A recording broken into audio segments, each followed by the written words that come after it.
Hey Sned, great, absolutely great to see a video from you. Hope all is well. That's it's funny you picked up on the BLM thing. I mercifully, in the matter of innocence, I didn't even think twice about that. I mean, other than there was a time, believe it or not, afterwards when you mentioned that, there was a time, believe it or not, when I was a ally of the BLM until I found out the whole nuts and bolts of that disaster. Bureau of Land Management. For the nuts and bolts of it, check out Backwoods' video if you haven't seen it already.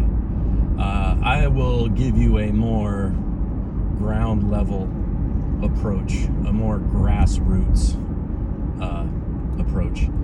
And it is, imagine, and this is Montana alone. In Montana alone, imagine land the area of 1/4 the size of all of England. 1/4 the size of England, Montana alone, with open prairies, open mountains, low foliage as far as tree lines and everything else. Just an area that size open for hunting, meaning you go out into this desert and it's all open to hunt.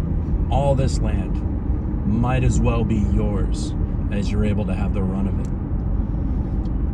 Or, you know, running ATVs in the case of areas like California, and you know, you also have the hunting area with Wyoming, and it's just large and huge. And as Backwoods was saying, I don't know if you picked up on this, down here when I'm in the swamps, and if you've ever heard the term brush gun, it's where we have to use a more powerful, larger caliber bullet that will you know, punch through if I've got to shoot and there's the possibility that it may hit a limb or a twig or something on the way that a lighter bullet may deflect from.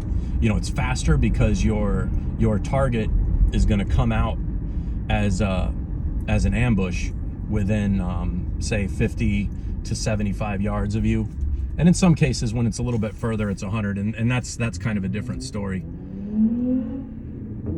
And but my criticism was in that, you know, the people that hunt that way, you know, they sort of have it made in the shade.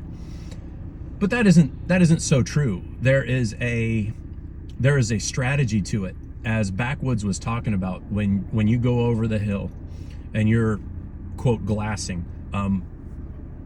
which he didn't explain, and that's not on anything. That means, you know, we get up in there with the binoculars or some sort of a you know, magnified telescope or again binoculars, and there is a strategy to, one, where the animals may go to. Two, you still have to be still because they can see that movement on ridge lines and everything else. So camouflage and stillness is even important, even at that distance. And again, is this animal going to be moving to a more favorable position?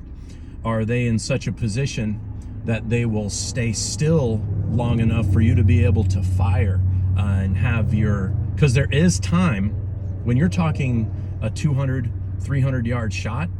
This ain't a laser beam, you know, it's not instantaneous that the bullet gets there.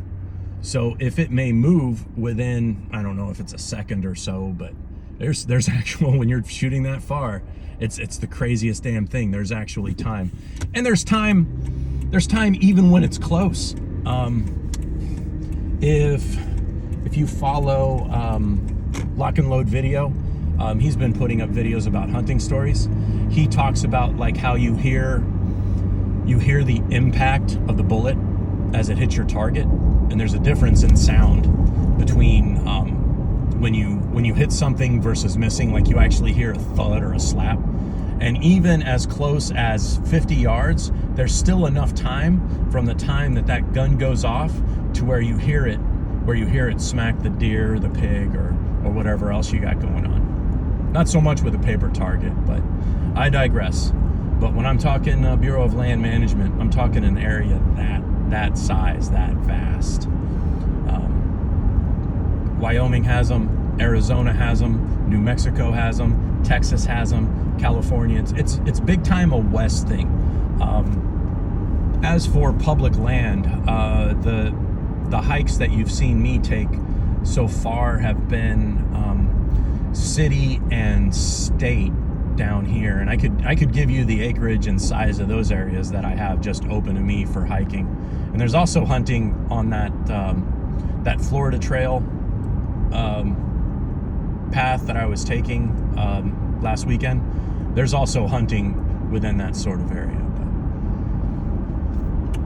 But thanks for the video, and backwoods, man, keep on rocking, man. You got some interesting shit going on, and appreciate the responses, and thank you everyone for being a friend.